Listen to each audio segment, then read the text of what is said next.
जय हिंद दोस्तों। आज मैं बात करेंगे हिटलर के बारे में। हिटलर अच्छा आदमी था या बुरा आदमी था? हमारे हिसाब से हिटलर बहुत अच्छा आदमी था और राष्ट्र प्रेमी था, देशभक्त था।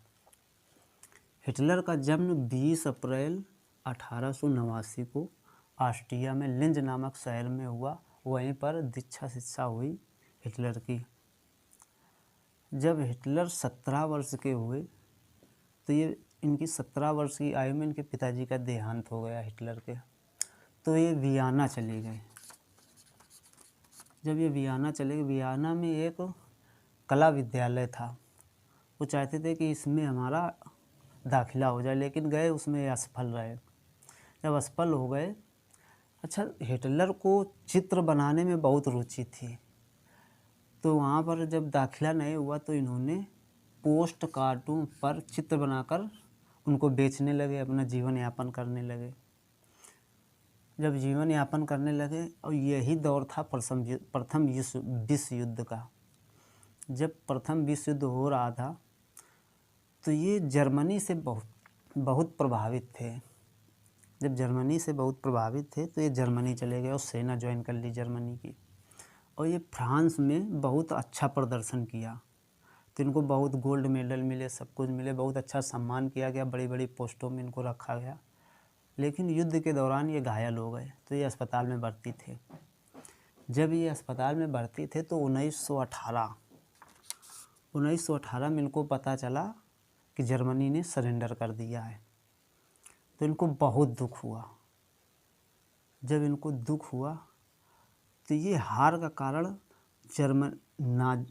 जो वहाँ के यहूदी थे उनको और वहाँ के देश के नेताओं को जिम्मेदार ठहराया कि इन्हीं की वजह से हमारा देश हार गया है। जब ये 1918 में इनको पता चला, फिर 1919 में इन्होंने सेना को छोड़ दिया और वहाँ की जो लोकल पार्टी थी जर्मनी की, जर्मन वर्कर्स पार्टी, उसमें शामिल हो गए। उसका नाम है DAP। यही बाद में जाकर नाजी पार्टी बनी। हिटलर ने नाजी पार्टी बनाई। अब 1920 आते आते इनका वहाँ की जनता का बहुत जन समर्थन मिलने लगा। जब जन समर्थन मिला और 1923 में वहाँ की प्रेजेंट टाइम की सरकार को इन्होंने उखाड़ फेंकने का प्रयत्न किया, लेकिन ये उसमें असफल रहे। जब असफल रहे तो 1924 में इनको राष्ट्रद्रोह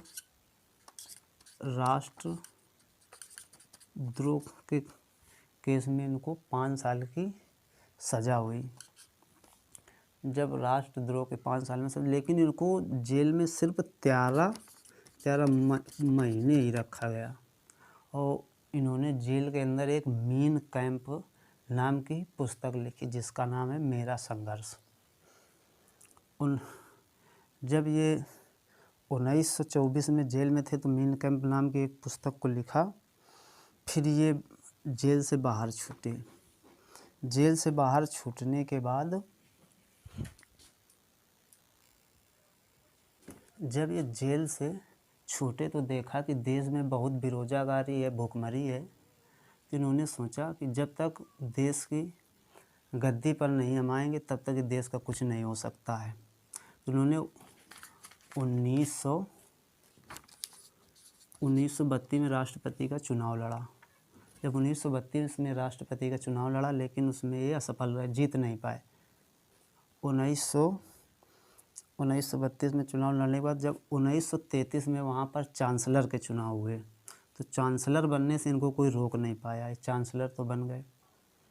जब चांसलर बन गए, अब जब चांसलर बनने के बाद 1933 में जब ये चांसलर बन गए, कुछ दिन बाद वहाँ के राष्ट्रपति की मृत्यु हो गई। जब मृत्यु होने के बाद इन्होंने अपने आप को राष्ट्रपति तथा न्यायाधीश घोषित कर लिया स्वयं ही।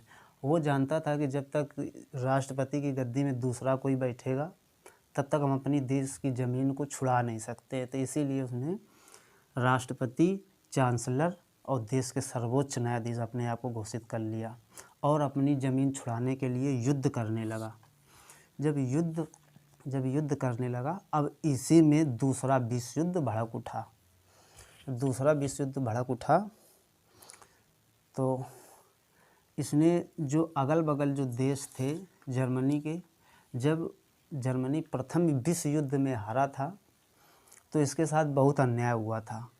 विश्व युद्ध में इसके काफ़ी देश लड़े थे। जो विश्व युद्ध में जितना भी नुकसान हुआ था, जितने देशों को, एक वर्साई की संधि होती है, तो इसके ऊपर एक वर्साई की संधि लागू की गई थी। उसमें इसको इतना सताया गया कि जो पूरे विश्व में नुकसान हुआ है, पूरे देश में नुकसान हुआ है, उसकी भरपाई जर्मनी करेगा। जर्मनी 1 लाख से ज़्यादा सेना नहीं रख पाएगा। जर्मनी जल सेना नहीं रख पाएगा, वायु सेना नहीं, मतलब पूरा बैन लगा दिया। और आप लोग जानते होंगे कि इतना बड़ा विश्व, जब काफ़ी देशों ने भाग लिया, काफ़ी नुकसान हुआ, पूरा नुकसान जर्मनी के ऊपर थोप दिया गया। और हिटलर इसी से चिढ़ता था कि नेताओं ने वर्साई की संधि को स्वीकार कैसे कर लिया। इसी के साथ इतना गलत हुआ। और ये बहुत देशभक्त था, राष्ट्र प्रेमी था, इसीलिए आज भी लोग उसको तानाशाह कहते हैं। तानाशाह नहीं उसको होना चाहिए, लेकिन वो एक अच्छा आदमी था। उसने अपने देश के लिए लड़ा, क्योंकि ये जो ये अंग्रेज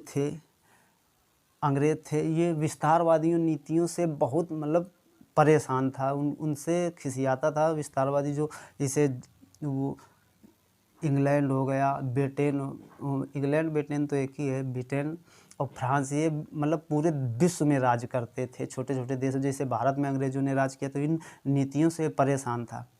अब बताते हैं कि हिटलर अच्छा क्यों था। अच्छा इसलिए था कि इसने भारत की बहुत मदद की। वो मदद ऐसे कि जब सुभाष चंद्र बोस गए वहाँ पर, काफ़ी देशों में उन्होंने मदद मांगी। रूस हो गया, काफ़ी यहाँ से जब गए तो कोई देशों ने इसको मदद नहीं दी, लेकिन जर्मनी ने मदद दी। जो वहाँ पर कुछ सैनिक थे, 40-50 हज़ार सैनिक वहाँ पर जर्मनी में जो शरणार्थी कैंप में बंद थे। जब सुभाष चंद्र बोस गए वहाँ पर, जब हिटलर से उन्होंने कहा कि ये सैनिक हमें दे दो, तो हिटलर तो चौंक गया कि ये तो हमने कैद किए, ये क्यों तुम्हें हम दे दें। तो सुभाष चंद्र बोले कि हम जो ये सैनिक हैं, इनको हम अंग्रेज़ों के ख़िलाफ़ लड़ाएंगे। उधर जापान भी अंग्रेज़ों को धो रहा है, उधर इटली भी धो रहा है, और इधर हम भी धोएंगे, उधर तुम भी धोगे, तो जापान ढीले पड़ जाएंगे। तो ये हिटलर चौंक गया कि यार ये कैसा अजीब इंसान है, कैसी बात कर रहा है। तो इन्होंने कहा कि सर एक हमें मौका दीजिए। कहना अच्छा ठीक है जाओ। जब ये वहाँ पर शरणार्थी कैंप पे जहाँ सैनिक थे वहाँ पर जब ये गए, इन्होंने राष्ट्र प्रेम की ऐसी भावना उन सैनिकों के ऊपर भर दी कि जैसा ये कहने लगे वैसा क्या कहते हैं ये सैनिक करने लगे। अब हिटलर को पता चला कि इन सैनिकों को क्या होगा, इनके अंदर तो बहुत कूट कूट कर देश प्रेम को। अब वो कहने लगे बताओ किसको मारना है, ऐसा कहने। तो ये सोचने लगा यार ये अजीब आदमी है, आया और इतना जल्दी इनको प्रोत्साहन कर दिया। तो हिटलर ने एक सैनिक को बुलाया, कहा इधर आओ। कहता है क्या साहब। कहता अच्छा ये बताओ, भारत में जिसके पास पावर होता है, जिसके पास दिमाग होता है, जिसके जो लीडर होता है, उसको क्या कहते हैं। तो वो सैनिक बोला कि सर उसको नेता कहते हैं। तो हिटलर ने इस सुभाष चंद्र बोस को नेताजी की उपाधि दी थी। इतना सम्मान करता था तब कि वो दुनिया के लिए तानाशाह था, लेकिन भारत के लिए तानाशाह नहीं था। इतना अच्छा इंसान था। जब वो जो नेताजी की उपाधि मिली, ये हिटलर ने ही दी थी। और जो वर्साई की संधि हुई थी, तो वर्साई की संधि में मान लो इतना बड़ा भाग था जर्मनी का। वर्साई की संधि में रातों रात उसके कईयों भाग कर दिए गए। उसी देश के आदमी रातों रात दूसरे देश में कन्वर्ट हो गए। और उसी को जोड़ने के लिए हिटलर